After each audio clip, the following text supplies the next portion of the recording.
Assalamu alaikum everyone. I am Zishan Iqbal from Lahore Real Estate's official YouTube channel. My contact number is +92 306 166 6687. आज की video में हम detail से बात करेंगे कि बजट 2026-2027 के बाद रियल एस्टेट मार्केट का फ्यूचर क्या हो सकता है।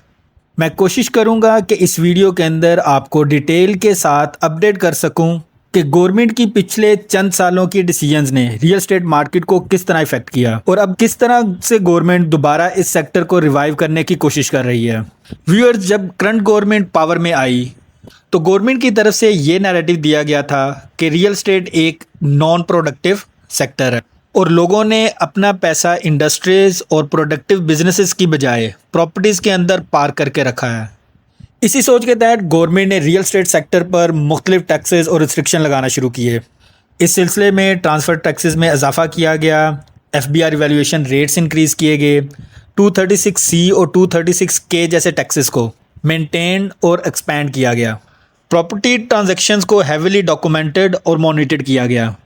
गवर्नमेंट का ऑब्जेक्टिव ये था कि पैसा रियल एस्टेट से निकलकर इंडस्ट्रियल और प्रोडक्टिव सेक्टर की तरफ ट्रांसफ़र किया जाए, लेकिन प्रैक्टिकल लेवल के ऊपर इसका रिजल्ट कुछ और निकला। इन्वेस्टमेंट एक्टिविटीज़ स्लो हो गई, मार्केट लिक्विडिटी कम हो गई, इन्वेस्टर्स मार्केट से बाहर निकल गए और सेल परचेज ट्रांजैक्शंस में नोटिसेबल डिक्लाइन देखने को मिला। लेकिन अब लग रहा है कि गवर्नमेंट को भी एहसास हो चुका हुआ है कि रियल एस्टेट सेक्टर पाकिस्तान की इकॉनमी का एक बहुत अहम पिलर है। कंस्ट्रक्शन इंडस्ट्रीज़ के साथ 40 से ज़्यादा इंडस्ट्रीज डायरेक्टली या इनडायरेक्टली लिंक्ड हैं। जब कंस्ट्रक्शन रुकती है तो cement, steel, paint, electric goods, sanitary item, transport और लेबर मार्केट भी इफ़ेक्ट होती है। इसीलिए पिछले कुछ महीनों से गवर्नमेंट की पॉलिसीज़ का डायरेक्शन ग्रेजुअली चेंज होता नज़र आ रहा है। इस सिलसिले में सबसे पहले तो फेडरल एक्साइज ड्यूटी यानी FED में रिडक्शन देखने को मिली। गवर्नमेंट ने प्रॉपर्टी ट्रांजैक्शंस पर लगने वाली FED को 3% तक रिड्यूस किया और गवर्नमेंट की एक्सपेक्टेशन ये थी कि ट्रांजैक्शन वॉल्यूम इंक्रीज़ होगा और मार्केट के अंदर एक्टिविटी वापस आएगी। लेकिन रियल एस्टेट मार्केट ऑलरेडी बहुत ज़्यादा डैमेज हो चुकी हुई थी, तो सिर्फ एक टैक्स रिडक्शन मार्केट को रिवाइव करने के लिए काफ़ी साबित नहीं हुआ।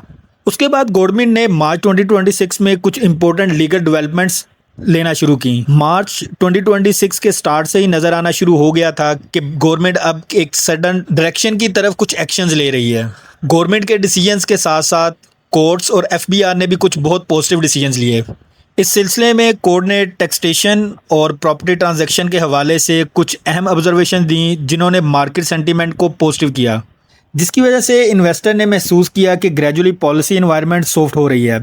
फिर पंजाब गवर्नमेंट ने एग्रीकल्चर लैंड पर टैक्स रेट को रिड्यूस किया। ये भी मार्केट के लिए एक पॉजिटिव सिग्नल था। इससे इन्वेस्टर्स को ये मैसेज मिला कि गवर्नमेंट अब इकोनॉमिक एक्टिविटी को इनकरेज करना चाहती है। फिर अप्रैल 2026 में इन्वेस्टर्स के लिए एक और बड़ी डेवलपमेंट सामने आई। पिछले कुछ सालों से हैवी टैक्सेशन की वजह से ट्रेडिशनल इन्वेस्टर नेटवर्क बहुत हद तक इनएक्टिव हो चुका हुआ था।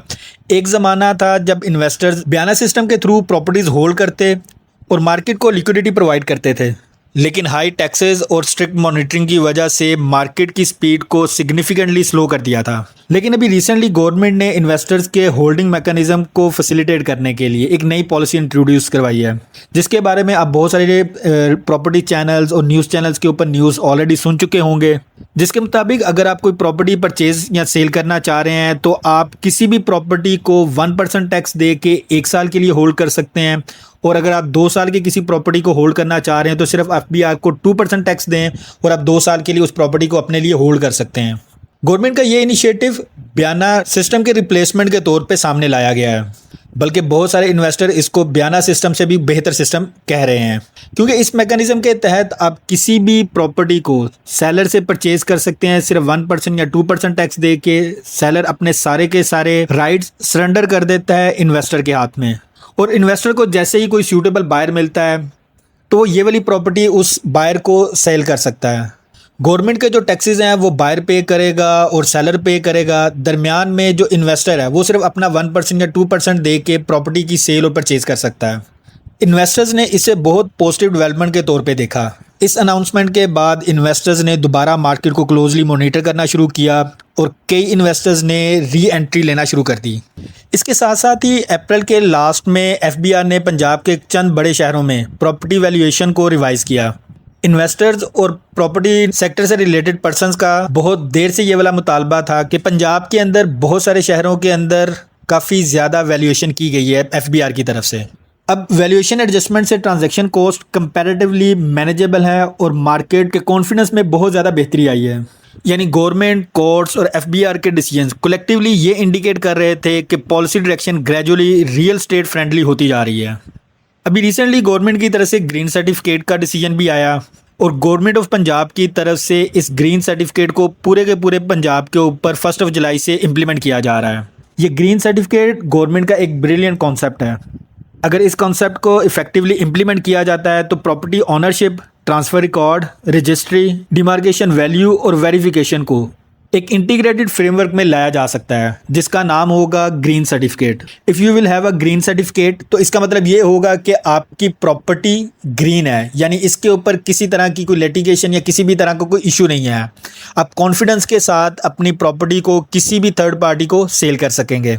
और परचेजिंग के दौरान भी जब आपके पास ग्रीन सर्टिफिकेट होगा तो उसका मतलब यही होगा कि इस प्रॉपर्टी के ऊपर किसी भी तरह का कोई लिटिगेशन या किसी भी तरह का कोई और इशू नहीं है। सारी की सारी चीज़ें मर्ज होके उसी ग्रीन सर्टिफिकेट के अंदर आ जाएंगी। इसका सबसे बड़ा फ़ायदा ट्रांसपेरेंसी और ट्रस्ट की सूरत में सामने आ सकता है।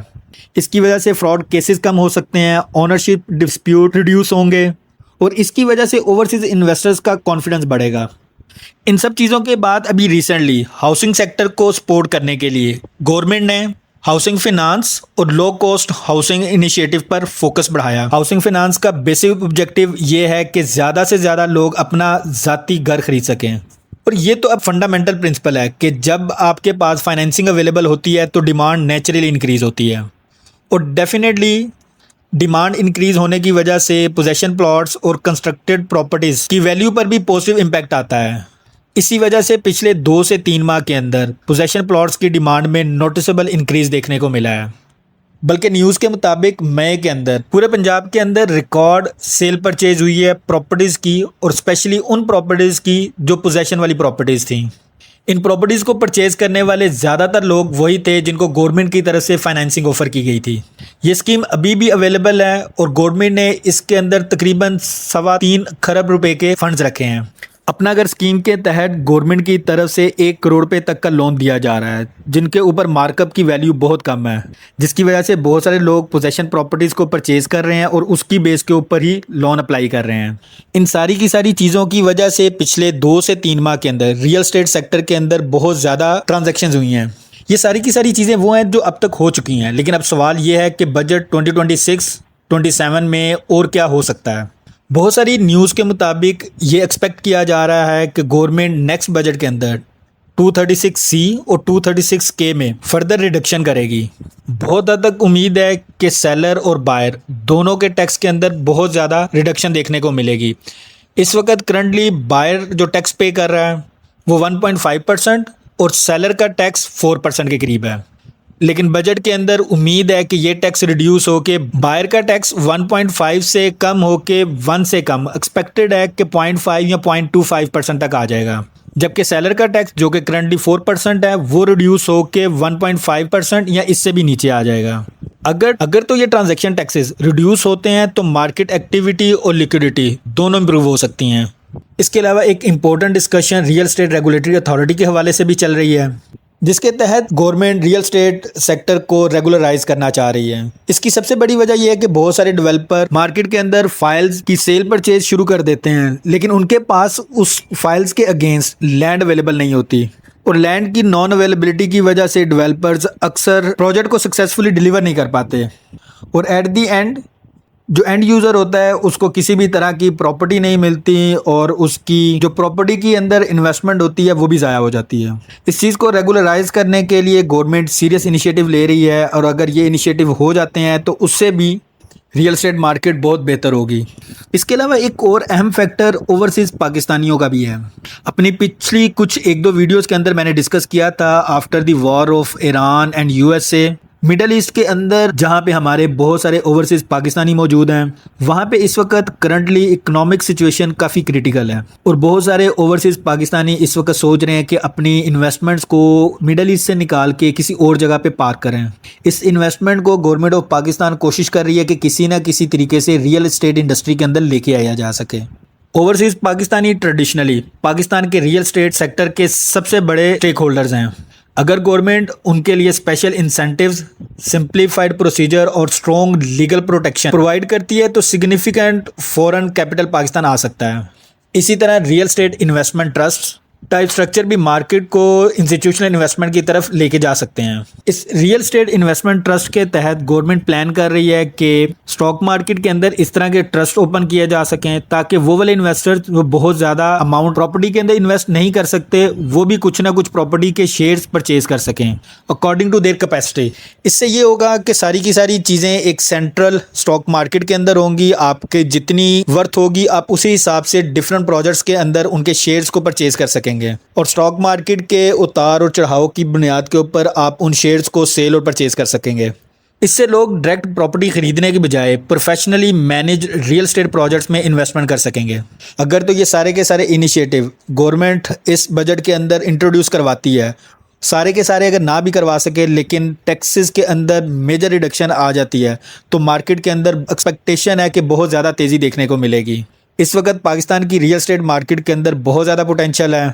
बहुत सारे प्रोजेक्ट्स इस वक्त भी करंटली अंडर वैल्यूड हैं जिनकी प्राइसेस के अंदर एप्रिसिएशन के बहुत ज़्यादा चांसेस हैं। मार्केट ने पिछले 1 से 1.5 माह के अंदर ऑलरेडी पॉजिटिविटी दिखाना शुरू कर दी हुई है, जिसका साइन आपको DHA फेज 13, 10 और DHA कोयटा की फाइल्स के रेट से भी आइडिया हो जाएगा। DHA फेज 13 के रेट्स में रिसेंट डेज के अंदर बहुत तेज़ी देखने को मिली है और बाकी भी और सोसाइटीज़ जहाँ पे पोजेशन वाली प्रॉपर्टीज़ हैं वहाँ पे भी रेट्स की एप्रिसिएशन होती जा रही है और इस बजट के बाद एक्सपेक्टेशन है कि मार्केट के अंदर बहुत ज़्यादा तेज़ी आएगी। तो रियल एस्टेट मार्केट के अंदर हम लोग वो जो एक्सपेक्ट कर रहे थे एक नेक्स्ट हाइप का, I think that is on its way. जैसा कि आप में से बहुत सारे लोग जानते हैं कि मैं मेनली बहरिया टाउन को डील करता हूँ। इसके अलावा लाहौर के अंदर किसी भी तरह की किसी प्रॉपर्टी की सेल परचेज़ के बारे में आपने किसी भी तरह की कोई इन्फॉर्मेशन लेनी हो तो आप मुझसे कांटेक्ट कर सकते हैं। DHA, lake city, Al Kabir town, new metro city या और किसी भी दूसरे प्रोजेक्ट के बारे में आपको किसी भी तरह की कोई इन्फॉर्मेशन चाहिए हो प्लॉट की सेल परचेज़ के लिए, आप मुझसे कांटेक्ट कर सकते हैं। माई कॉन्टैक्ट नंबर इज़ +92 306 166 6687। अपनी खुसूसी दुआओं में याद रखिएगा। Thank you very much. अल्लाह हाफिज़।